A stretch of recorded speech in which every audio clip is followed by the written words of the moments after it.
nous allons tout simplement continuer aujourd'hui avec la troisième vidéo portant sur la notion de nombre complexe. Et pour cette vidéo-ci, on va premièrement en fait s'intéresser à la notion d'argument. C'est quoi déjà l'argument d'un nombre complexe, mais surtout quelles sont ses différentes propriétés. Après cela, on va s'intéresser à la notion d'argument du produit et du quotient d'un nombre complexe qui est en fait très utile lorsqu'on a fait à des figures géométriques. Et en troisième, bien sûr, on verra comment est-ce qu'on peut utiliser ces notions en fait d'argument, ces notions de modules qu'on a déjà connues précédemment pour pouvoir répondre à certaines questions, comme démontrer que j'ai fait un triangle rectangle, rectangle isocèle, que j'ai affaire à des points cocycliques, et ainsi de suite.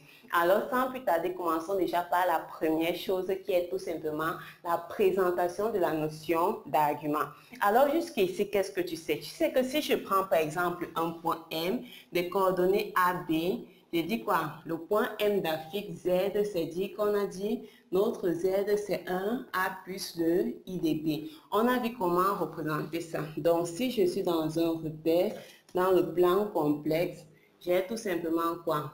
Je mets ici le vecteur U, ici j'ai l'origine, ici j'ai le vecteur V.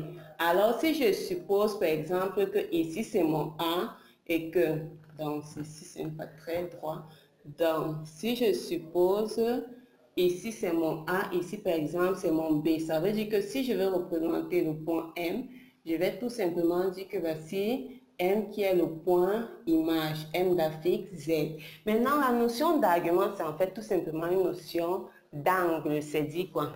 Donc, ici, vous tracez d'abord le vecteur ci. Donc, voici le vecteur OM. Alors, je vais tout simplement dire quoi? Je vais dire que l'argument des Z, ça serait tout simplement ceci. Ça serait l'angle créé entre le vecteur U et le vecteur OM. Donc, c'est tout simplement la mesure. Donc, mettons le coup ici. On va dire quoi? L'argument des Z, ça serait la mesure de l'angle créé entre le vecteur U sur l'axe des réels et le vecteur OM tout simplement. Donc, si j'appelle ça, je peux appeler ça θ, ça serait, c'est qu'on dit θ, c'est la mesure en radian. Ça veut dire que, par exemple, ça peut être pi sur 4, 3 pi sur 4, et ainsi de suite. Donc, c'est la mesure en radian. Rappelez-vous bien ceci. Donc, la mesure ici est exprimée en radian, pas en degrés, en radian. Maintenant, prenons un exemple simple. Je prends par exemple un point. Si je dis GZ de A, qui est par exemple, disons, moins 4 plus 3i. Alors, je viens, je cherche moins 4, je vais dire moins 1, moins 2, moins 3, moins 4. Et si je cherche 1, 2, disons que 3, c'est ici. Première des choses, je place au point objet. Donc, je place tout simplement le point A, je place mon point A. Maintenant, je trouve l'angle. L'angle, c'est qui? Donc, ici, je vais tout simplement faire comme ceci. Je trouve le vecteur. Voici le vecteur. Alors, l'angle, si je dis, je veux l'argument de Z de A, ça serait tout simplement quoi? L'angle entre U. Donc, vous n'allez pas partir comme ceci, mais vous allez dire quoi? Angle qui se déplace de U jusqu'à... Donc, si ça c'est alpha, on va dire que ceci c'est alpha tout simplement. Vous vous déplacez toujours du vecteur U. Donc, ne prenez pas comme ceci parce que c'est proche. Prenez tout simplement comme ça. Maintenant, ça c'est la notion d'argument. Ici, maintenant, remarquez quoi? Remarquez que je peux... Ça, quand on dit l'argument, ça peut être 3pi, 4pi. L'essentiel, c'est que c'est en radian. Maintenant, si vous voyez plutôt le grand A, si on dit peut-être argument maintenant des Z, ceci, ça serait tout simplement la mesure principale. Donc, ça serait la mesure principale. N'oubliez pas qu'on a dit dans les classes antérieures qu'on pouvait écrire un angle de plusieurs façons.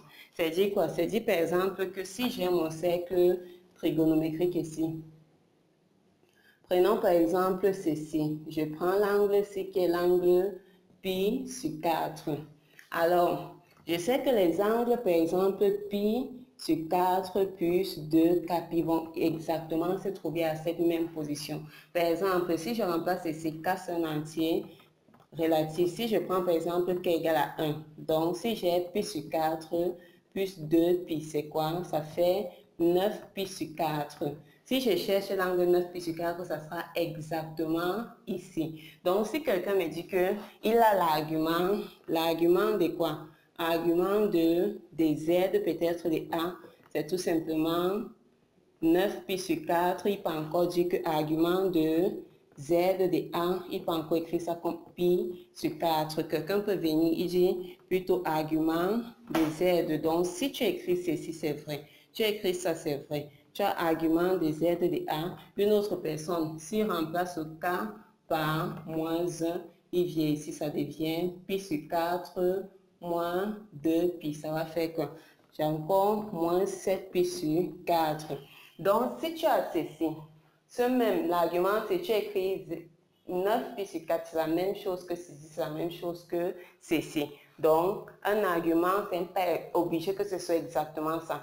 Mais si je veux déjà, si vous voyez le grand A, ça veut dire que je veux exactement la mesure principale. Or, la mesure principale, ceci serait pas la mesure principale, ceci non plus. Donc maintenant, il n'y aura qu'une seule valeur de argument avec grand A. Donc, je veux la mesure principale des Z de A, ça serait pi sur 4. Donc, si c'est le petit a, vous pouvez remplacer le 4 pi sur 4 par 9 pi sur 4, c'est la même chose, c'est le même angle. Si on veut 9 pi sur 4, c'est également à cette position. Si on veut moins 7 pi sur 4, donc 9 pi sur 4, c'est la même chose, c'est la même position. Moins 7 pi sur 4, c'est dans le sens concret, mais c'est toujours ici. Donc, il y a une infinité, en fait, de façons d'écrire notre pi sur 4, mais il n'y a qu'une seule mesure principale. Et l'unique mesure principale ici, c'est pi sur 4. Donc, si vous voyez grand A, c'est la mesure principale. Petit a, c'est la mesure de l'angle en radian. Donc, ça peut être principal comme ça peut ne pas être principal. Maintenant, nous allons tout simplement passer à la forme trigonométrique. Nous avons vu que la forme, ceci c'était tout simplement la forme algébrique. Maintenant, une autre forme que vous devez tout simplement connaître, c'est la forme trigonométrique. Donc, lorsque vous trouvez l'argument, on va dire quoi? Ce même nombre Z, si on pourra tout simplement l'écrire comme module des Z multiplié par cosinus de θ plus le i sinus de θ. Et cette forme-ci, c'est ce qu'on va tout simplement appeler la forme trigonométrique. Donc, ça, forme algébrique, forme cartésienne, si on vous demande l'écriture trigonométrique, c'est tout simplement mettre ça sous cette forme-ci. Avec θ qui sera tout simplement l'argument des Z de C. Si on a déjà vu, c'est tout simplement le module. Et de façon générale, si on dit quoi? Comme on a vu que les angles, un même angle peut s'écrire de plusieurs façons, on dit que ceci, c'est tout simplement module des Z. L'angle-ci, ça serait tout simplement cosinus de θ plus 2 pi plus i sinus de θ plus 2 pi. Donc, on peut écrire ça avec K appartenant à Z. C'est ce qu'on a expliqué tout à l'heure, que je pouvais dire argument de pi sur 4 ou argument de 9 pi sur 4 ou argument de moins 7 pi sur 4. Donc ici, un même angle, je peux l'écrire que de façon générale, c'est plus 2 pi. Donc quand tu fais une fois le tour du cercle, tu reviens, tu as la même position, deux fois tu reviens. Donc le 2 pi, c'est pour le nombre de fois du tour du cercle trigonométrique. Dans le sens parfois direct, n'oubliez pas le cercle trigonométrique, ça le sens direct et ça c'est le sens indirect. Si je tourne, j'étais là, je fais un tour, j'ai fait moins 2 pi, 2 tours, j'ai fait moins 4 pi. Si je fais comme ça, j'ai fait 2 tours, ainsi de suite, mais je reviens à la même position. C'est pour ça que ça serait toujours le même angle. Maintenant, regardons quelques analogies entre trigo et forme algébrique. On a dit quoi? Si ça, c'est la forme trigonométrique. Donc, mon Z, je peux l'écrire comme 1A plus I de B. Ça, c'est la forme algébrique. Je peux l'écrire comme module multiplié par cosinus plus I sinus de θ. Or, comme ça, c'est le même nombre, ça veut dire quoi? Ça veut tout simplement dire partie réelle égale à partie réelle. Donc, vous faites entrer le module et partie imaginaire sera tout simplement égale à partie imaginaire. Donc, si vous voulez le sinus et le cosinus, on va dire quoi? On va tout simplement dire que le cosinus de θ, ça sera quoi? Ça sera A sur module des Z. Or, je sais quoi? Je sais que module des Z, c'est racine de A carré plus B carré. De même, le sinus θ, ça serait B sur module des z qui est B sur racine de A carré plus B carré. Et c'est en fait ceci qu'on va utiliser pour pouvoir trouver les formes trigonométriques des nombres. Par exemple, prenons un cas. Tu as par exemple quelque chose comme ceci. Tu as z égale à 1 moins i. Tu veux par exemple trouver la forme trigon. Alors on a dit quoi? Première des choses, vous calculez toujours le module. Je vais dire que le module des z, ça serait 1 au carré plus ou moins 1 au carré. Donc ceci, ça serait racine de 2. Je viens ici, je sais quoi? Je sais que cosinus de θ, c'est B sur le module. Comme j'ai le module, je vais dire, pardon, c'est A. Or, A ici, c'est 1 sur le module. Maintenant, sinus de θ. Sinus de θ, c'est tout simplement B sur le module. Donc, ici, je vais dire moins 1 sur racine de 2. Donc, on ne laisse pas la racine en bas, on multiplie par racine de 2 en haut et en bas. Maintenant, c'est dit quoi? C'est dit que notre cosinus θ, ça serait tout simplement racine de 2 sur 2 et que notre sinus θ, ça serait tout simplement moins racine de 2 sur 2. Maintenant, la question pour trouver cette forme trigo, c'est de savoir quel est l'angle dont le cosinus te donne racine de 2 sur 2 et le sinus moins racine de 2 sur 2. C'est dit que si je regarde mon cercle trigonométrique, j'aurai quoi? Voici racine de 2 sur 2, nous savons que c'est pi sur 4, c'est racine de 2 sur 2. Maintenant, le sinus c'est moins racine de 2 sur 2. Donc ici, on va tout simplement voir l'angle qui est de ce côté, moins pi sur 4. Son cosinus c'est racine de 2 sur 2, son sinus ça serait, donc vous dessinez bien votre cercle, son sinus ça serait moins racine de 2 sur 2. Donc je vais dire que ceci c'est quoi? Je mets d'abord le module que j'ai trouvé, racine de 2. Je vais dire quoi? Cosinus de θ. Donc ici, on va dire, avec les informations, si on compute que notre θ, c'est moins pi sur 4. Je dis cosinus de moins pi sur 4 plus i sinus de moins pi sur 4. Donc voici la forme tout simplement trigonométrique de cette expression. On utilise ceci. Maintenant, prenons quelques remarques. Si je prends par exemple Z, je dis que c'est un nombre réel. Alors, on a dit quoi? Pour qu'un nombre complexe puisse être réel, il faut que sa partie imaginaire soit égale à 0. Donc, si je travaille avec la forme, maintenant, on connaît déjà les propriétés pour la forme algébrique. Sur la forme trigonométrique, si je te dis partie imaginaire égale à 0, ça veut dire quoi? Ça veut dire que j'aurai sinus de θ égale à 0. Or, ça, c'est une distance, c'est positif. Donc, la question à savoir, si j'ai sinus de θ égale à 0, si tu prends ton cercle trigonométrique, pour que, voici l'axe des sinus, ce sinus donne 0, comme ceci, c'est sur l'axe des sinus, ça veut dire que je peux par les angles qui sont ici et ici. Or, ici c'est 0, c'est pi. Donc, de façon générale, si l'angle est un capi, si c'est un capi, ça va tout simplement donner sinus de capi, c'est tout simplement 0. Donc, on va dire que si j'ai z qui est réel, c'est réel si et seulement si, c'est réel si l'argument de z serait quoi? Ça serait un capi avec appartenant à z. La même chose, si je veux que ce soit imaginaire pur, si je veux que ce soit imaginaire pur, c'est dire quoi? Partie réelle égale à 0. Donc, si je dis cos θ égale à 0, voici l'axe des cosinus. Donc, pour que je puisse avoir 0, il faut que l'angle se trouve ici ou ici. Or, ici, c'est quoi? C'est pi sur 2. Donc, il faut que l'angle θ soit égal à pi sur 2. Donc, pi sur 2, si on fait un demi-tour, donc on dit pi sur 2 plus kpi. Donc, ceci serait égal à serait imaginaire pur. Donc, une autre façon encore de montrer qu'un nombre complexe est réel, c'est de montrer que son argument, c'est un capi. Une autre façon de montrer qu'il est imaginaire pur, c'est de montrer que son argument, c'est tout simplement égal à pi sur 2 plus kpi. Donc, voilà encore d'autres méthodes. On a déjà vu deux méthodes pour montrer les deux. Si voici encore une troisième. Maintenant, à part ceci, regardons un peu le conjugué. Si je veux l'argument de argument de Z bar. Qu'est-ce que je sais? Je sais que le Z, voici le Z. C'est quoi? La forme complexe est cosinus θ plus I sinus θ. Alors, le Z bar, on a dit la partie imaginaire. Donc ici, ça va devenir moins le I sinus θ. Donc si je veux sa fonction des Z, je vais remarquer que ceci, je sais quoi? On sait que sinus de moins θ égale à moins sinus de θ et que cosinus de moins θ égale à cos de θ. C'est sur le cercle trigonométrique. Par exemple, si on a qu'ici c'était le quadrant de alpha, ici de moins alpha.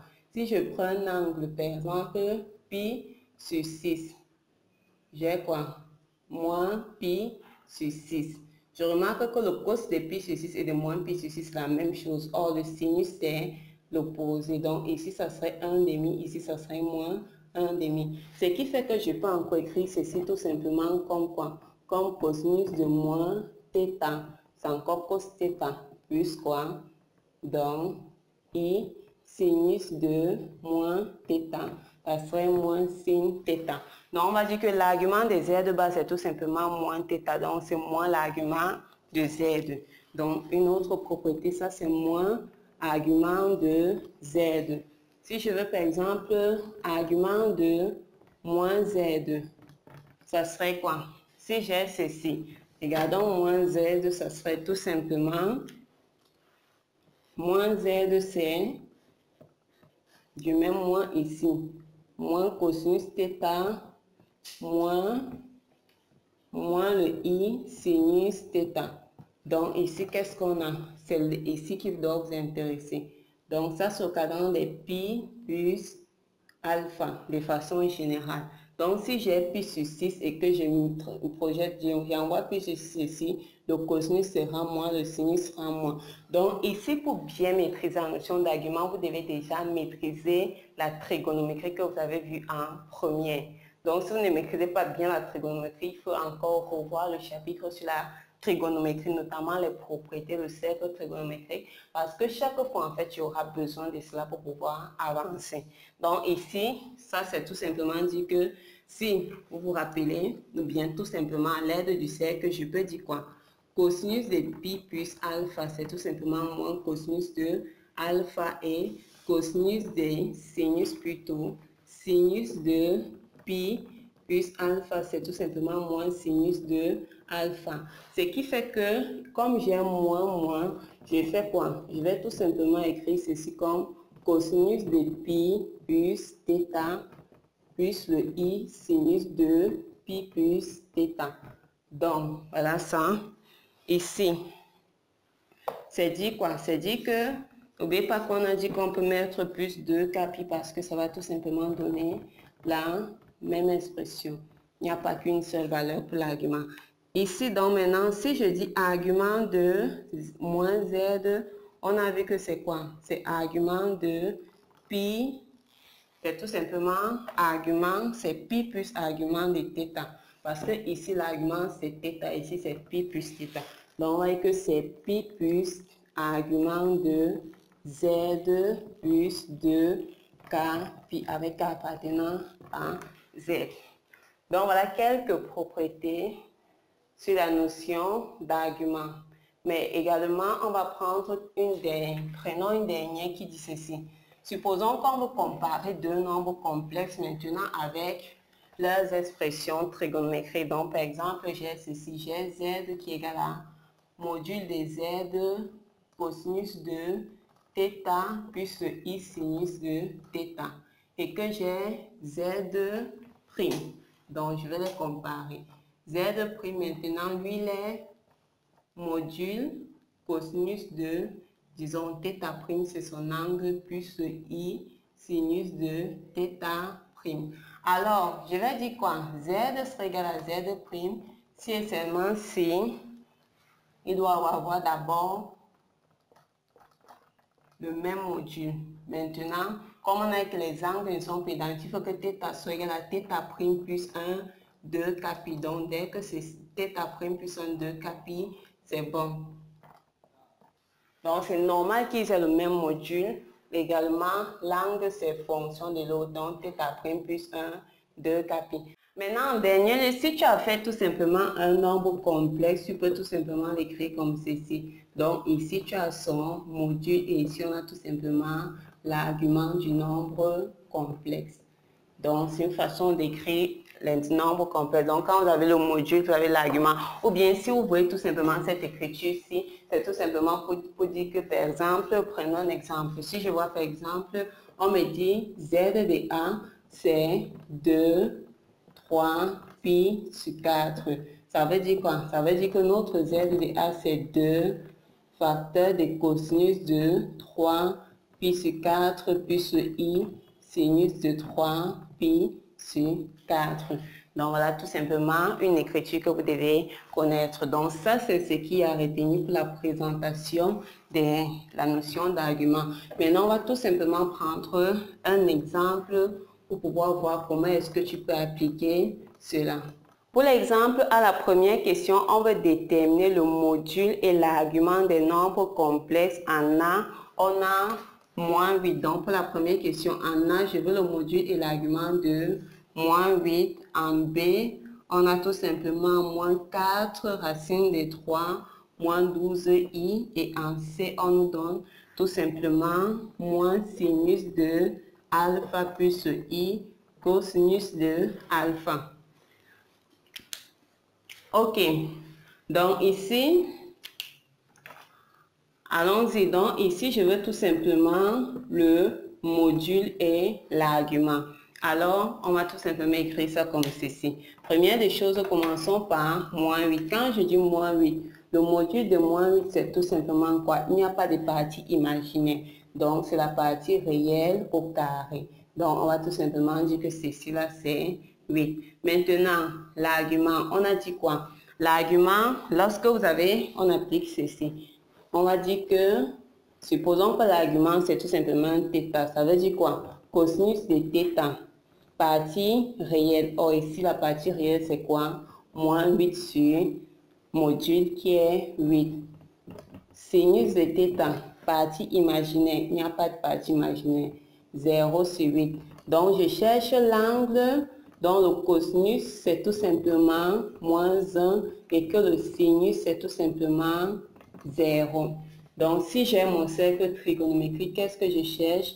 Je cherche l'angle dont le cosinus est moins 1. Je sais que voici moins 1. Le sinus, c'est 0.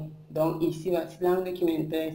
Je peux prendre ça pi, quelqu'un peut tout simplement prendre cela comme moins pi, quelqu'un peut prendre pi, l'autre moins pi. Donc c'est un pi plus 2 kπ de façon générale. Donc ici pour le premier, je vais tout simplement dire que notre moins 8, c'est quoi? Son module c'est 8 et son angle, je prends tout simplement 1, je prends pi. Donc ici, module 8, argument pi. Donc on peut mettre plutôt moins pi ici. Donc de façon générale, ce sont les angles qui sont ici, ce sont les pi plus 2 kπ. Donc ça vous devez voir que quand on peut mettre 3 pi ainsi de suite. Maintenant, je veux le deuxième cas. On m'a dit quoi? On m'a dit, commençons par le module. Module de moins 4 racine de 3, moins 12i. Alors voilà mon A, voici mon B. Donc, c'est racine de quoi? A au carré plus le B au carré. Donc, je vais dire ceci. 4 au carré, c'est tout simplement 16. Maintenant, 3 fois 3. Et ici, on a 144. Donc, j'aurai racine de ceci, 16 fois 3. C'est 48 plus 144. Donc, ça va nous faire tout simplement 2, je retiens 1, 8 plus le 1, 9. Donc, ici, pour avoir l'expression, on va faire la décomposition. On veut avec la racine, on ne veut pas de virgule. Donc, si je divise par 2, ça va faire 9, il reste 1, 6 par 2, 4, 1, 8. 2, 4, 1, 2, par 2, pardon. Ça va faire 6, 2, 3 par 3. Donc, on va dire que ceci, ça serait tout simplement 2 à la puissance 6 fois 3. Donc, je peux dire quoi? Je peux écrire ceci comme 2 à la puissance 6 fois 3. Donc, ça va encore dire, ça serait 2 à la puissance 3 racines de 3. Donc, c'est autrement dit 8 racines de 3. Donc, l'argument, on va conserver argument ici, 8 racines de 3. Donc, notre module, c'est 8 racines de 3. Maintenant, pour l'argument, on vient ici. J'applique ceci. Je cherche un θ tel que cosinus de θ soit A sur 8 racines de 3 et sinus de θ soit quoi? Soit 1b moins 12 sur 8 racines de 3. Alors pour le premier, racine de 3 se simplifie et 4. Je reste avec cosinus de θ qui est tout simplement égal à moins 1 demi. Maintenant, sinus de θ, ça serait quoi? Ça serait, donc ici, si on simplifie d'abord par 4, on reste en haut avec moins 3 sur 2 racines de 3. On retire la racine en bas. On va dire, donc on aura 3 ici qui simplifie. Donc je reste avec le moins racine de 3 sur 2. Donc je cherche l'angle. Donc, le cosinus, c'est 1 demi. Le cosinus, c'est moins 1 demi sinus racine de 3 sur 2. Vous pouvez tout simplement trouver l'angle que le cosinus, c'est 1 demi sinus racine de 3 sur 2. Par exemple, si je cherche l'angle là, je veux, c'est tout simplement ceci, pi sur 3. Le cosinus, c'est 1 demi. Le sinus, c'est racine de 3 sur 2. Maintenant, comme je cherche le cosinus ici, c'est moins, je regarde, ça serait tout simplement l'angle qui va se trouver sur ce cadran-ci. Or, ça, c'est au cadran des pi plus alpha. Donc, l'angle qu'on cherche, c'est pi plus pi sur 3. Donc, autrement dit, l'angle ici, c'est 4 pi sur 3. De façon générale, ça sera les angles qui se trouvent ici. Donc, 4 pi sur 3 plus 2 4 pi. Donc, ici, pour le deuxième cas de figure, on va dire tout simplement que notre, je vais écrire ça, notre moins 4 racines de 3 moins 12i, c'était 8 racines de 3 et l'angle c'était 4 pi sur 3. Maintenant, prenons le dernier cas. Je veux le module et l'argument. Alors, lorsque vous avez ici sinus, cosinus, donc ici c'est cosinus, sinus, donc pensez aux formules Trégo qui permet en fait des transformations de ce genre. Par exemple, si vous vous rappelez, si j'ai cosinus de pi sur 2 plus alpha, c'est tout simplement cos pi sur 2 fois cos alpha, donc ça va faire cos pi sur 2 qui est 0, donc ça va faire 0 moins sin pi sur 2 qui est 1, donc ceci c'est moins sin alpha. Maintenant, si vous avez sinus de pi sur 2 plus alpha, ça va faire sin pi sur 2 cos alpha. Donc, ceci va faire cosinus alpha plus sin alpha cos pi sur 2 qui fait 0. Donc, ici, ceci. Si j'ai le moins sinus de alpha, je peux tout simplement remplacer par cosinus de pi sur 2 plus alpha. Je remets le i. Maintenant, cosinus de alpha, je peux remplacer par sinus de pi sur 2 plus alpha. Donc, c'est tout simplement le même angle. Alors, ici, notre argument, c'est tout simplement ceci. Pi sur 2 plus alpha et notre module, c'est 1. Donc, on va dire que ceci, c'est tout simplement égal à, le module sera 1. Donc, si vous élevez ceci au carré, sinus carré plus cosinus carré, c'est 1. L'argument, c'est pi sur 2 plus alpha. Maintenant, passons à la question 2. Ici, à la question 2, on écrit sous forme algébrique. Donc, regardons le 1. Ici, j'ai quoi? J'ai tout simplement, on m'a donné le module et l'argument. Si j'ai le module et l'argument, je respecte tout simplement ceci. Donc, ceci, ça serait quoi? Je mets le module cosinus de argument qui était ici. Donc, ici, on va dire moins pi sur 4. Ici, la pi sur i, sinus de moins pi sur 4. Je sais que la forme algébrique, c'est la forme quoi? A plus I de B, avec A et B les réels. Maintenant, cos de moins pi sur 4, votre cercle trigonométrique. Ici, on a pi sur 4, donc moins pi sur 4 il se trouve ici. Son cosinus, c'est quoi? Son cosinus, c'est tout simplement racine de 2 sur 2. Donc, ici, on va dire quoi? Racine de 2 sur 2. Maintenant, le sinus, son sinus, c'est quoi? C'est tout simplement moins racine de 2 sur 2 et on met notre i. Mais on a mis sur la forme de a plus i de b. Regardons le deuxième. On dit ici, le module, c'est racine de 3 et l'argument, c'est 7pi sur 6. C'est-à-dire quoi? Je mets d'abord le module cosinus de 7pi sur 6 plus i sinus de 7pi sur 6. Alors ici, tu peux remarquer que 7pi sur 6, c'est quoi? C'est tout simplement pi plus pi sur 6. Donc, si tu connais pi sur 6, tu peux trouver rapidement. Voici là le cadran des pi plus alpha. Donc, si je veux pi sur 6, c'est tout simplement ceci. Donc, pi sur 6. Son cosinus, c'est racine de 3 sur 2 et son sinus, c'est 1,5. Donc, si par ici, le cosinus et le sinus vont changer. Donc, le cosinus va devenir moins racine de 3 sur 2. Et ici, ça va devenir moins 1,5. Donc, ici, le cosinus, c'est tout simplement moins racine de 3 sur 2. Et le sinus, c'est tout simplement moins 1,5. Donc, je vais dire, je fais ancrer le racine. Je fais ancrer le racine de 3. Donc, si je fais ancrer racine de 3 fois racine de 3, ça va faire 3,5. Et ici, on a moins racine de 3 sur 2. Donc voilà comment vous quittez de la forme trigo à la forme algébrique.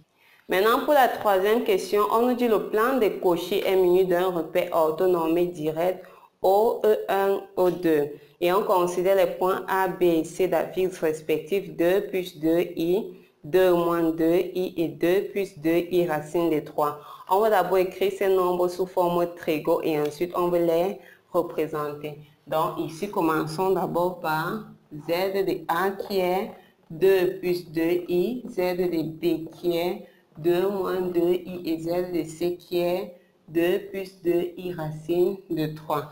Donc en un, on travaille d'un plan qui est OE1, E2. Maintenant en un, je vais tout simplement écrire ça sous forme trigonométrique. Donc la question c'est de savoir si je trouve tout simplement le module. Donc le module ça serait 2 au carré plus 2 au carré. Donc ça va nous faire racine de 8 qui est 2 racines de 2.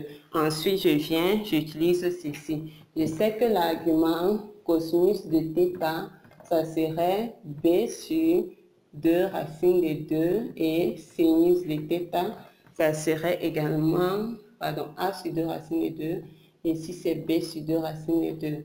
Donc ça va nous faire cos θ qui est égal à racine de 2 sur 2 et sin θ qui est égal à racine de 2 sur 2 également.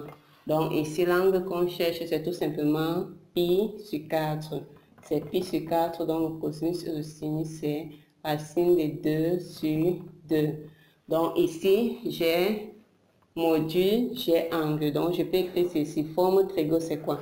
Forme trigo c'est 2 racines de 2 cosinus de pi sur 4 plus i sinus de pi sur 4. Maintenant, prenons le deuxième. Alors, pour ce deuxième, je remarque déjà que quoi? Je remarque que la forme, c'est tout simplement la forme conjuguée de ceci. Ce qui fait que je peux utiliser l'information qui dit quoi? L'argument du conjugué, c'est moins argument de z. Ça veut dire quoi? Et on sait que module de z bas, c'est module de z. Donc, ici, c'est aussi 2 racines de 2. Maintenant, son argument, c'est moins. Donc, comme ici, l'argument, c'est pi sur 4, je vais dire, ça sera donc moins pi sur 4.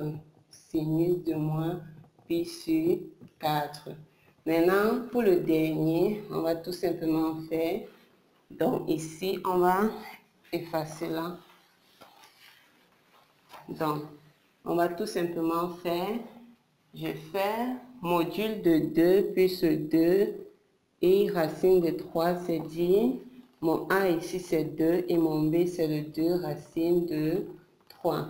Donc j'ai quoi? J'ai 4, ici j'ai 4 fois 3, 12. Donc j'ai racine de 16 qui est 4. Donc, ça serait un 4. Maintenant, prouvons tout simplement les angles.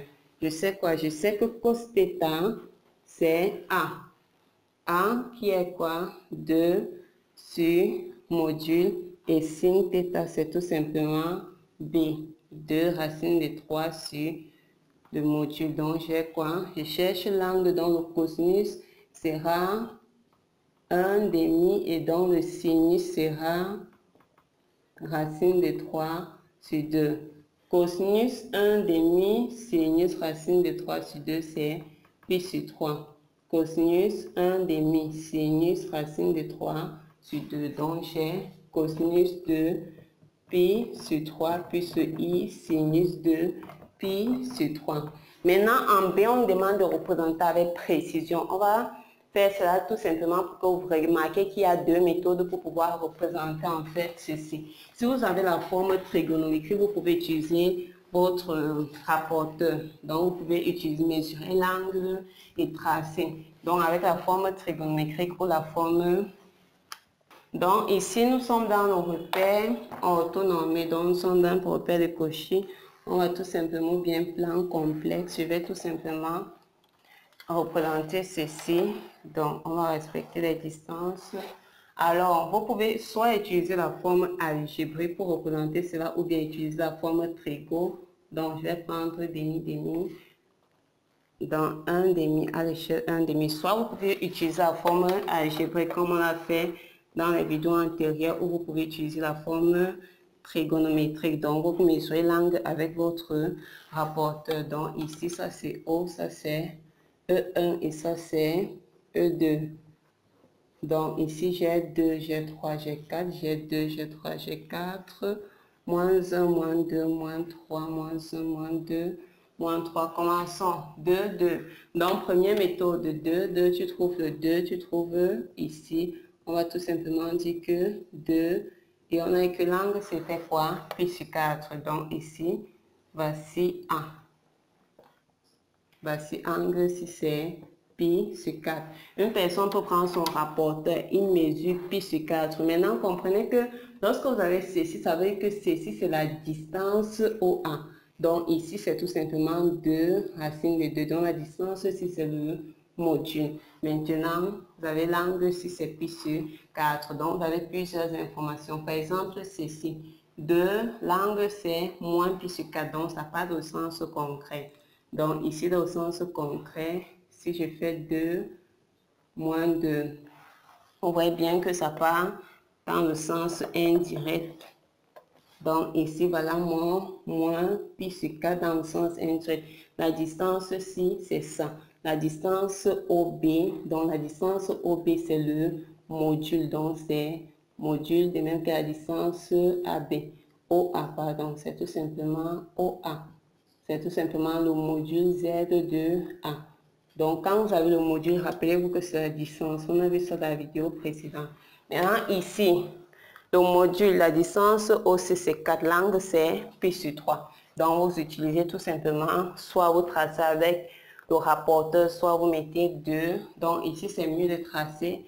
Comme ici, ça sera avec les virgules, c'est mieux d'utiliser votre rapporteur. Vous trouvez 60 degrés. Donc, je vais juste faire une illustration. Un abscisse, c'est 2. En ordonnée, ça doit être 3, quelque chose. Donc, je vais juste faire une illustration. Donc, le dernier, ça serait quelque chose comme ceci. Et la distance, si c'est 4.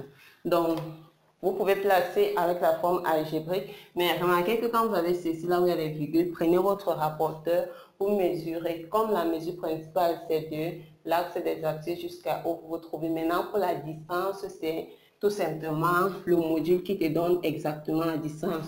D'où le mot avec précision. Ça veut dire que vous devez respecter la distance, vous devez respecter l'angle. Maintenant, nous allons passer à la deuxième partie. On va voir le produit et le quotient avec les arguments. Alors, premièrement, qu'est-ce qu'on a vu? Z. Voici sa forme algébrique.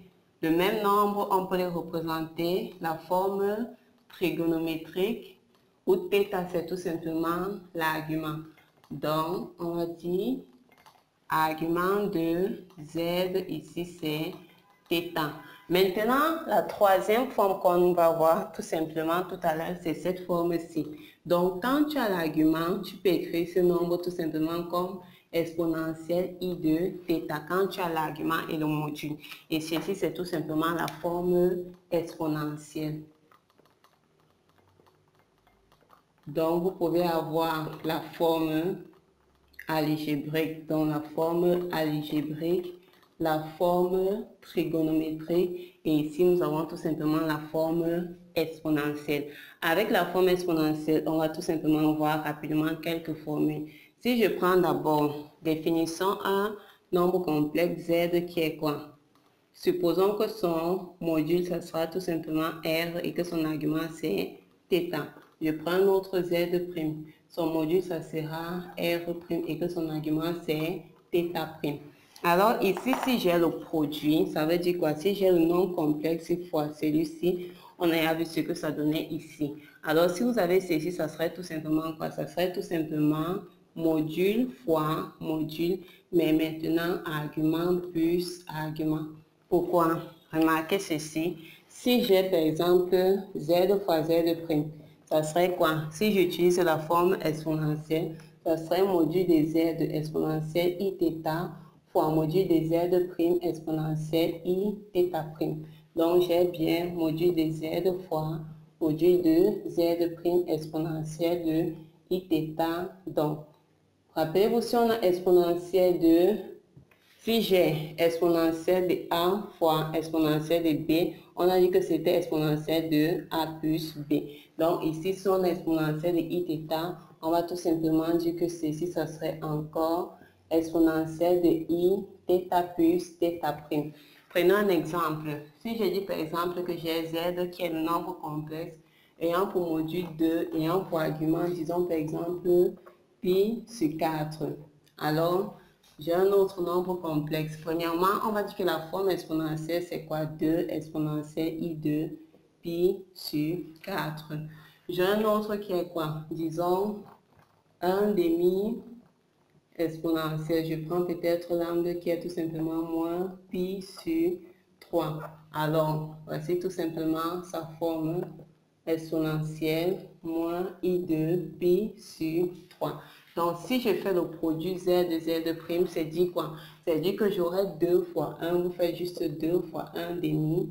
Donc, multiplié par quoi? Exponentielle I2 pi sur 4 plus ceci. Donc, ça fait moins pi sur 3.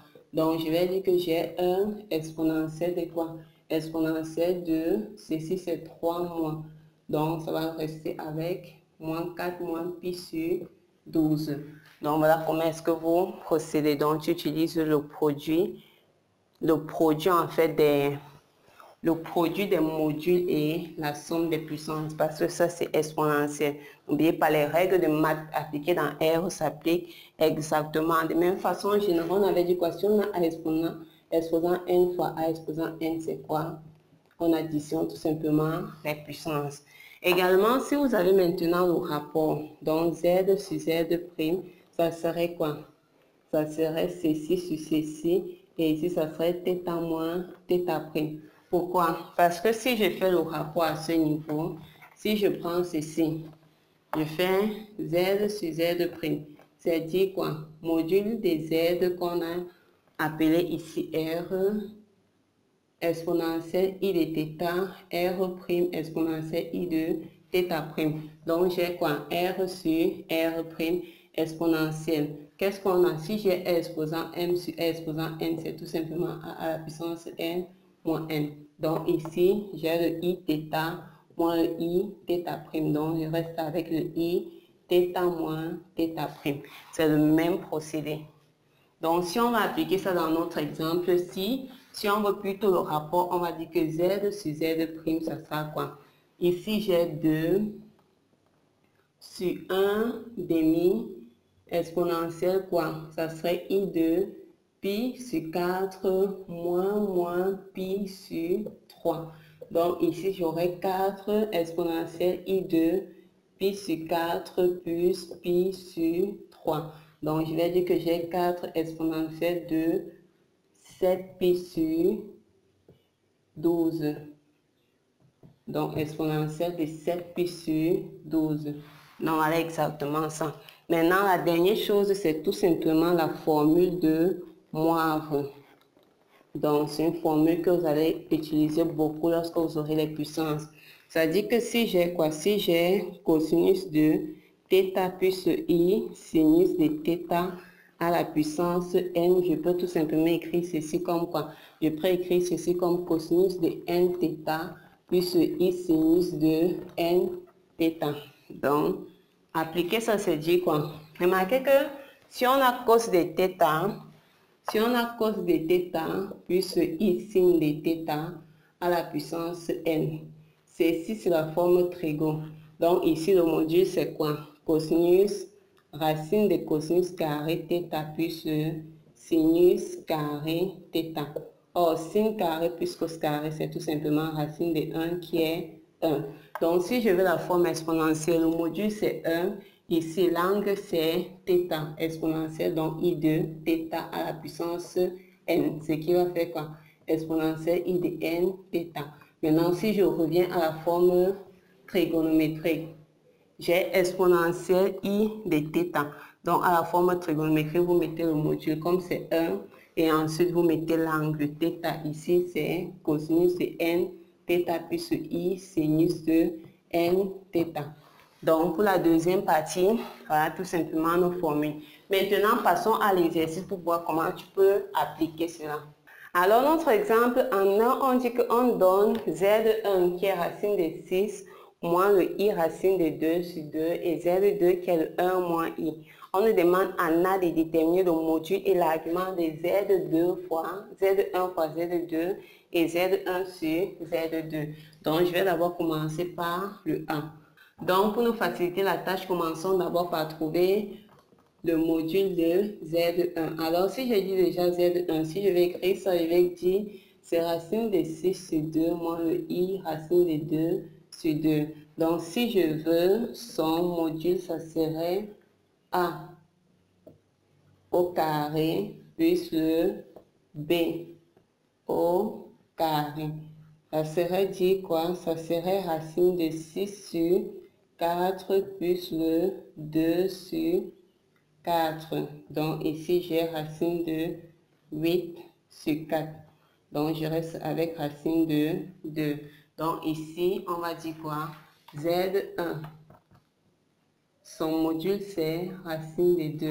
Maintenant, l'argument, si j'ai le module, je peux trouver l'argument dit quoi? Cosinus de θ, je cherche l'argument qui est θ. Alors, ceci, c'est A. Donc, racine de 6 sur 2 sur module. Et ici, là, c'est moins racine de 2 sur 2 sur module. Donc, c'est dire que notre cosinus de θ, ça serait tout simplement racine de 6 sur 2 multiplié par 1 sur racine de 2. Or, racine de 6, remarquez que je peux écrire ça comme quoi? 3 fois 2. Donc, c'est racine de 3 fois racine de 2. Donc, et en bas, j'ai quoi? Sinus de θ qui est moins racine de 2 sur 2 fois le 1 sur racine de 2. Donc, ceci simplifie. Et je vais dire quoi? Je vais dire tout simplement que ici, on va dire quoi? Le racine de 3 va partir. Le racine de 2 part avec le en bas. Je reste avec cos θ égale à racine de 3 sur 2. Et en bas, j'ai sin θ égale à moins. Donc, on reste avec moins 1 demi. Alors, je cherche quoi? Je cherche l'angle dont le cosinus c'est racine de 3 et le sinus c'est moins 1 demi. Alors, commençons par trouver l'angle dont le cosinus c'est racine de 3. Si je prends pi sur 6, cosinus c'est racine de 3 sur 2, sinus c'est 1 demi. Donc, si je veux le même cosinus, je viens ici, je prends tout simplement moins pi sur 6. Maintenant, son cosinus sera moins 1 demi. Donc, ici, l'angle qu'on prend, c'est tout simplement moins pi sur 6. Maintenant, occupons-nous des Z2. On a déjà le module et l'argument des Z1. Si je veux pour Z2, le module des Z2, c'est tout simplement quoi? 1 au carré plus ou moins 1 au carré ça va faire racine de 2. Argument. Cosinus de θ, c'est A sur racine de 2, et le sinus, ça serait tout simplement moins 1 sur racine de 2. Donc, je cherche l'angle dont le cosinus, c'est tout simplement racine de 2 sur 2 et que le sinus, c'est moins racine de 2 sur 2. Alors, sur notre cercle trigo, racine de 2 sur 2, pi sur 4. Maintenant, si je veux que le sinus soit négatif, je prends moins pi sur 4. Donc, on va dire que Z2, c'est quoi? C'est racine de 2 et ici, c'est moins pi sur 4. Maintenant qu'on a ceci, on peut déterminer rapidement le module et l'argument de ceci. Donc, une autre méthode, c'est tout simplement multiplier, ensuite procéder, trouver le module et l'argument. Donc, vous multipliez, vous écrivez ceci fois ceci, vous développez ainsi de suite. Mais je pense que c'est plus facile d'utiliser ceci.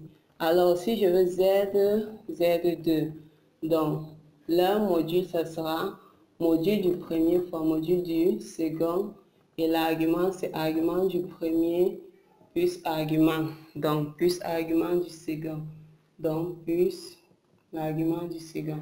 Donc, ça va nous faire quoi? 2. Ici, moins 4, moins 6, donc moins 10 pi sur 24. Si je simplifie, je vais tout simplement dire 2 moins 5 pi sur 12. C'est tout simplement Z1 fois Z2. Donc, je vais dire Z1 fois Z2, c'est 2 moins 5 pi sur 12. Maintenant, on a dit aussi que Z1 moins Z2. Donc, ici, on a Z1 sur Z2. Donc, si je dis Z1 sur Z2, on m'a dit que c'était quoi? R sur R, donc racine de 2 sur racine de 2, et le premier moins le deuxième.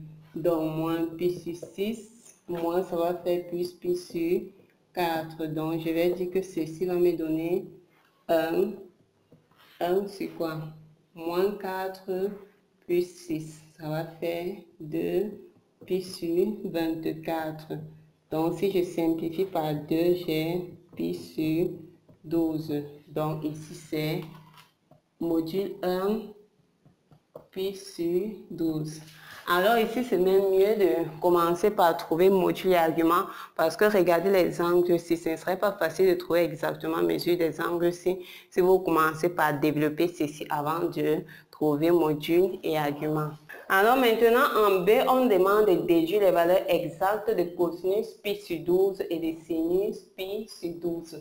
Alors remarque déjà quoi, je veux les valeurs exactes de cos pi sur 12 et de sin pi sur 12. Alors, là où il y a pi sur 12, voici pi sur 12. Ça veut dire que j'ai Z1 sur Z2 égale à cosinus. Donc, ceci, c'est quoi? Si j'utilise ça, en déduit déjà, chaque fois que vous voyez ceci, ça veut dire que vous devez utiliser une information que vous avez établie précédemment. Donc, ici, je vais tout simplement dire pour la rédaction, on va dire d'après la question 1A, qu'est-ce que j'ai? J'ai Z1 sur Z2 est égal à 1. Allons-y, si je fais la forme trigonométrique, ça serait tout simplement cosinus, on peut laisser cosinus de pi sur 12 plus i sinus de pi sur 12. Donc, ce qu'il faut, c'est trouver la partie réelle et la partie imaginaire pour tout simplement déduire les expressions des deux C. Allons-y maintenant, Z1 sur Z2, c'est dit quoi?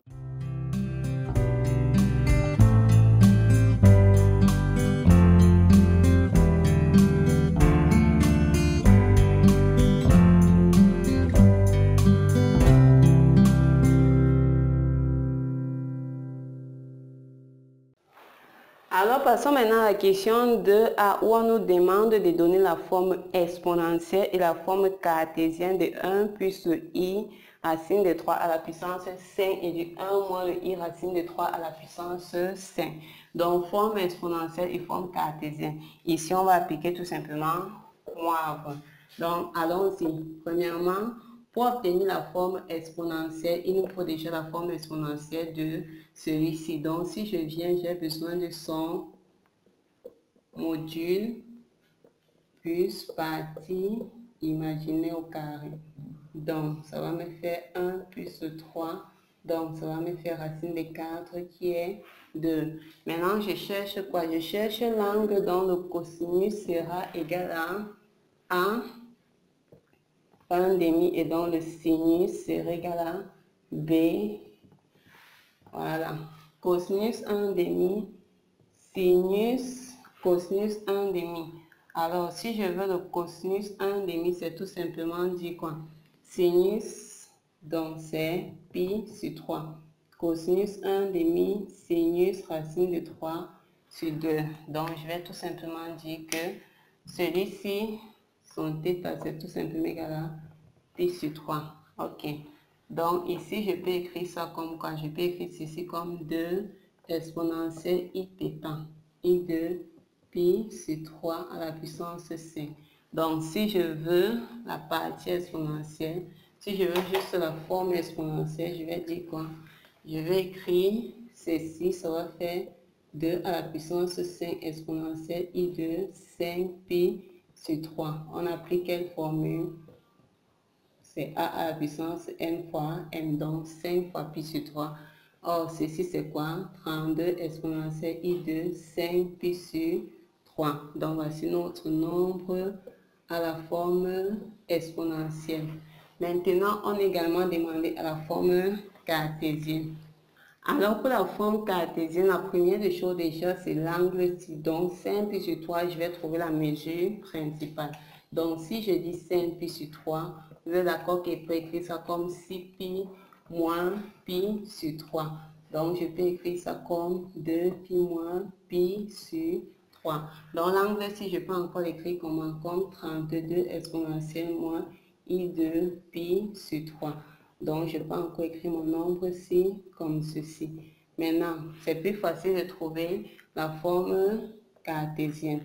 Donc, si je veux la forme cartésienne maintenant, je vais dire quoi? Je vais dire 32 cosinus de moins pi sur 3 plus le i sinus de moins pi sur 3. Maintenant, si je prends mon cercle trigonométrique, voilà pi sur 3 ici à quelque part, donc moins pi sur 3 va se trouver ici. Le cosinus c'est 1 demi, donc on va dire 1 demi et le sinus c'est moins racine de 3 sur 2. Donc, je peux dire, si on simplifie, j'ai 16 moins le 16i racine de 3. Donc, voici la forme. Voici notre forme cartésienne et voici notre forme exponentielle. On fait la même chose pour 1 moins i racine de 3. Donc, si je dis 1 moins i racine de 3, remarquez déjà que 1 moins, remarquez déjà que ceci, 1 moins i racine de 3, c'est tout simplement le conjugué de 1 plus i racine de 3. Donc, si la forme exponentielle de celui-ci, c'était 2 exposant i de pi sur 3. On a dit quoi? On a dit que l'argument de z bar, c'était moins argument de z. Donc, ici, le module de z bar, c'est le module de z. Donc, ceci, je vais tout simplement écrire 2. Maintenant, l'argument exponentiel de moins i de pi sur 3 à la puissance 5, ça va me faire 2 exponentielle de moins i de 5 pi sur 3. La même chose, je cherche la forme, je cherche la mesure principale de moins 5 pi sur 3. Alors, si je dis moins 5 pi sur 3, c'est dit quoi? Je peux écrire ça comme moins 6 pi sur 3. Pour avoir moins 5 pi sur 3, je mets plus pi. Donc, ceci, c'est tout simplement moins 2 pi plus pi sur 3. Donc, je peux encore écrire ceci comment? Donc, je peux encore écrire ceci comme 32 exponentielle i de pi sur 3. Donc, voilà, tout simplement cela. Donc, ça, c'est la forme exponentielle. Maintenant, si je veux la forme cartésienne, je dis quoi? 32 cosinus de pi sur 3 plus I sinus de pi sur 3. Or, cos pi sur 3, c'est quoi? C'est tout simplement 1 demi. Donc, 1 demi plus I racine de 3 sur 2. Donc, j'ai 16 plus I. Donc, je vais dire 16 I racine de 3. Donc, voici 1 moins le I racine de 3 à la puissance 5. Maintenant, on nous demande en dernier de déterminer la forme cartésienne de U et de V. Alors, j'ai U qui est 1 plus I racine. Donc, ici, comme on a déjà la forme cartésienne, on va tout simplement remplacer. Donc, le U, celui-ci, c'est quoi? Celui-ci, sa forme cartésienne, c'est 16 moins le 16 I racine de 3. Le signe qui se passe, c'est plus celui-ci, sa forme cartésienne, c'est 16 plus le 16 I racine de 3. Maintenant, je me pose 16 plus 16 moins. Donc, ceci s'en va, je reste avec 32. Voici donc U. Maintenant, V, ça sera quoi? 16 moins 16 I racine de 3. Donc, moins multiplie, ça va faire moins 16 I racine de 3. Je vais rester avec les 16 moins 32 I racine de 3. Voilà tout simplement mon V. Alors, nous allons tout simplement terminer avec la troisième partie de ceci par une petite remarque, donc une utilisation des arguments pour déterminer par exemple la nature de certaines figures géométriques. Alors, la première formule à retenir, c'est tout simplement que si tu as un vecteur U et V, donc U et V, tu as deux vecteurs du plan. J'aurai mesure de quoi? De U et de V, ça serait tout simplement l'argument de Z de V sur Z de U. Alors, pour expliquer cela, c'est dire quoi? Prenons d'abord la figure. Suppose que tu as ceci. Donc, je suppose par exemple que voilà, O, disons que ceci c'est E1 et cela c'est E2. Tu as le vecteur U, un vecteur comme ceci. Voici ton vecteur U. Je prends que les abscisses de U c'est A, B. Ça veut dire quoi? Ça veut dire que Z de U, c'est tout simplement A plus I de B. Je prends un autre vecteur, par exemple V. Je prends V comme ceci. J'ai V. Je prends que pour lui, c'est A', c'est coordonné A', B'. Donc, ça veut dire que Z de V, c'est A' plus I de B'. Alors, ce que je veux, c'est quoi? La mesure de l'angle entre UV. Donc, ce qui m'intéresse, c'est tout simplement ceci. L'angle UV. Or, ce qu'on a, c'est quoi? Je sais que l'argument de... Voici l'argument, tout simplement. Donc, je vais appeler ceci θ et l'argument pour V, ça serait tout simplement alpha. Or, si tu veux ceci, qu'est-ce que tu fais? Tu fais tout simplement alpha moins θ. C'est la même chose qu'on fait. C'est pour ça qu'on dit que c'est Z devient moins Z de U. Pourquoi? Parce que quand on dit Z, celui-ci, ça serait quoi? Comme l'argument de U, c'est alpha, ça serait par exemple, disons que sa norme, donc je vais dire Z de U, donc son module multiplié par quoi? Son écriture exponentielle, I de θ. Celui-ci, ça serait module multiplié par exponentielle I de alpha. Ce qui fait que, comme ici c'est alpha, vous voyez quoi? C'est alpha moins θ. Donc, si j'ai ceci, Z de V sur Z de U, j'obtiens tout simplement quoi? Alpha moins θ. Parce que j'aurai exponentielle I de alpha sur exponentielle I de θ qui va faire exponentielle I de alpha moins θ, ce qui va me permettre de trouver l'angle qui est ici. Donc, vous pouvez tout simplement dire ceci. Si vous avez un vecteur AB, un vecteur AC, vous voulez l'angle entre les deux, c'est tout simplement argument de Z de ce qui est à l'extrémité sur ce qui est ici. Donc, les affixes des deux. Maintenant, une autre chose, c'est quoi? Suppose que tu veux montrer que A, B et C sont alignés, 3 points. Donc, A, B et C sont 3 points. On va vérifier s'ils sont alignés. Alors, regardons. Si je dis que j'ai 3 points alignés, c'est dire quoi? Ils sont sur la même droite. Donc, si je prends mes 3 points alignés, je vais dire j'ai A, j'ai B, j'ai C. Pour qu'ils soient alignés, il faudrait que le vecteur AB soit tout simplement collinaire au vecteur AC. Or, collinaire veut dire quoi? Il veut dire qu'ils ont la même direction. Donc, il faut quoi encore? qui est la même direction, ou bien l'angle entre ceux-ci soit 0, soit l'angle si c'est 0, soit l'angle si c'est pi. Donc, c'est pas écrit ici. Dans ce cas, AB, AC, l'angle, ça serait tout simplement pi. Qu'ils ont la même direction, le même sens, l'angle c'est 0. Il faut que pour qu'ils soient alignés, soit l'angle c'est 0, soit l'angle c'est pi. Or, on a dit quoi?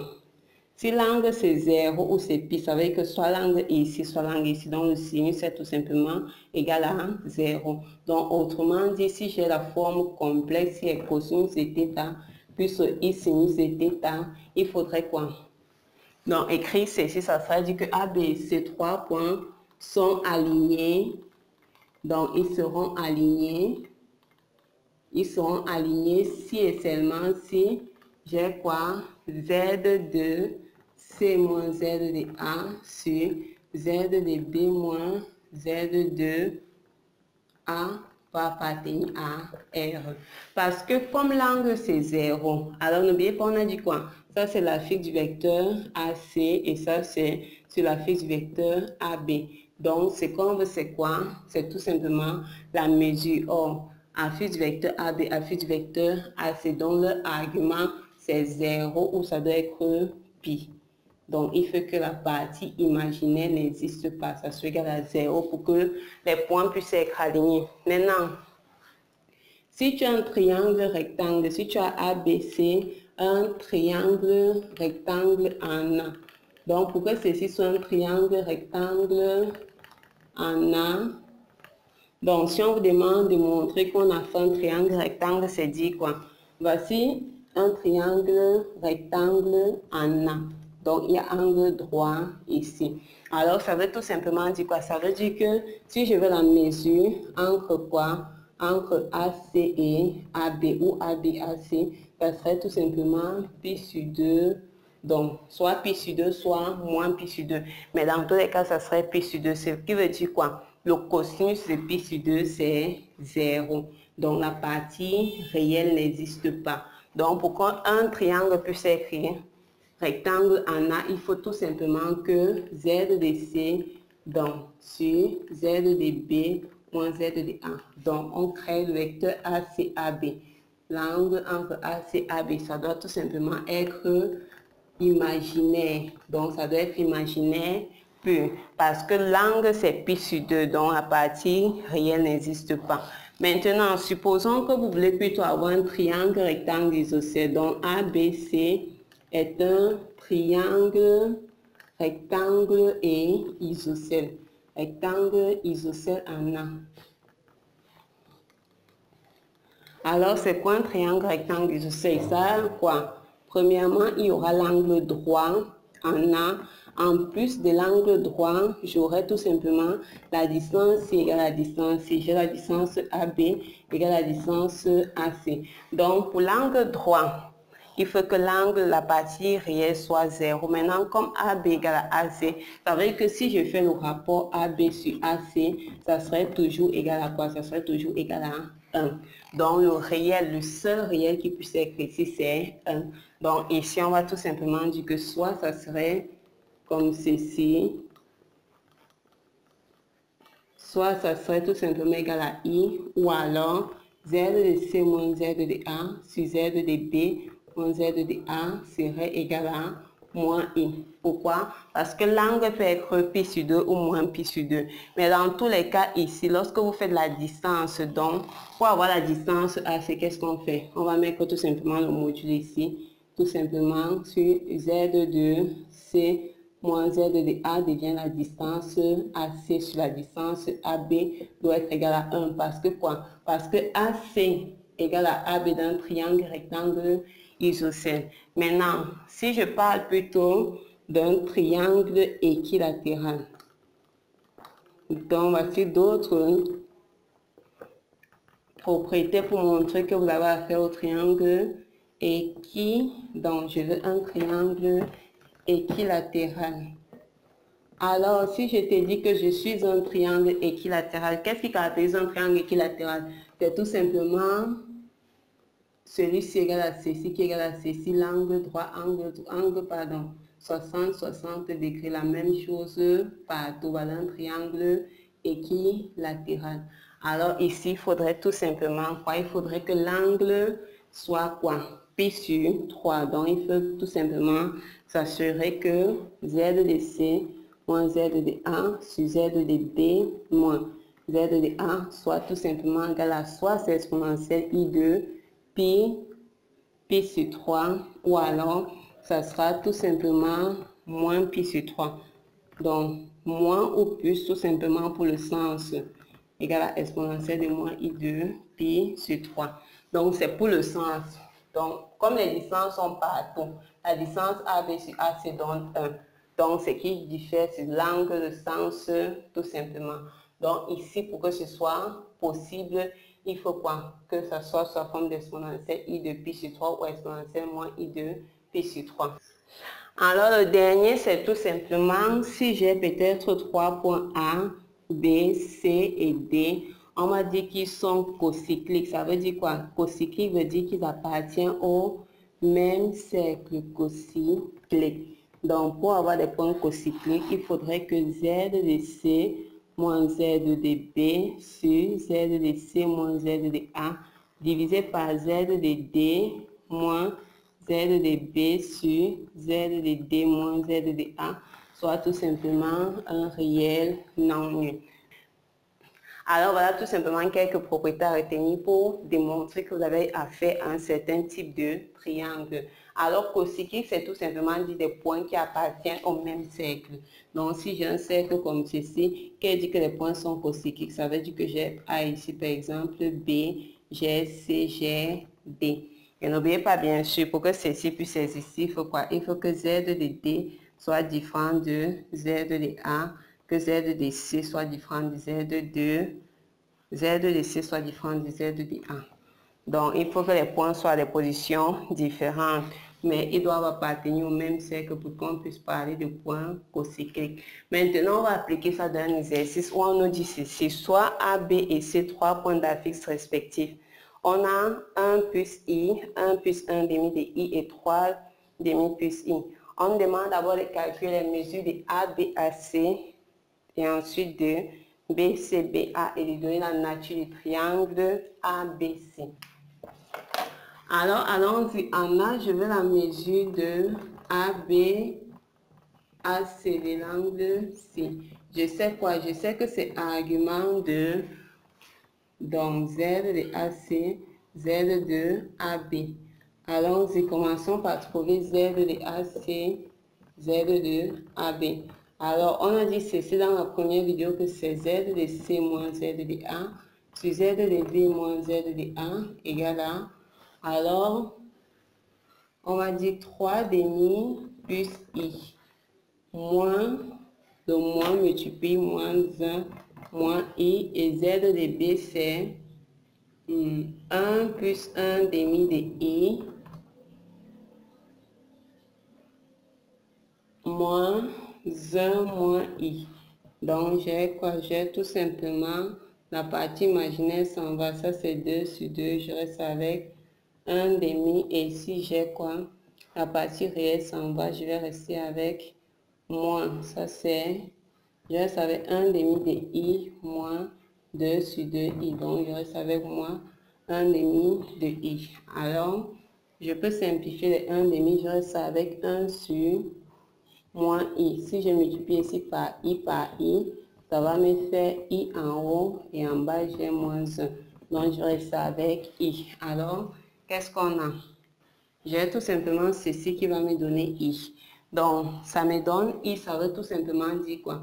Ça veut tout simplement dire que l'angle, donc comme ceci donne I ça encore dit quoi? Le module sur 1, c'est exponentiel I de pi sur 2.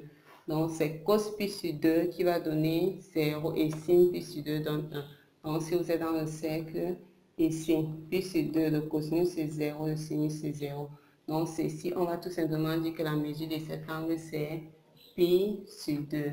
Maintenant, donc en deuxième lieu, on veut tout simplement la mesure de Z de C, BC, DA.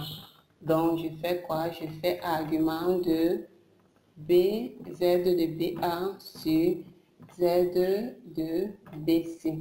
Or, allons-y, si j'ai BA, Et si j'ai BC, ça veut tout simplement dire Z de A moins Z de B sur Z de C moins Z de B. Alors, je vais tout simplement dire Z de A, 1 plus I moins Z de B, moins 1 plus 1, moins 1 demi de I. Maintenant, ici, Z de C, 3 demi plus I, moins Z de B, moins 1, moins le 1 demi de I. Donc, ça va faire 2 sur 2. Donc, ça va me faire 1 demi de I. Et si j'ai tout simplement 1 demi plus 1 demi de I. Donc, si je simplifie partout par 1 demi, j'ai I sur 1 plus I.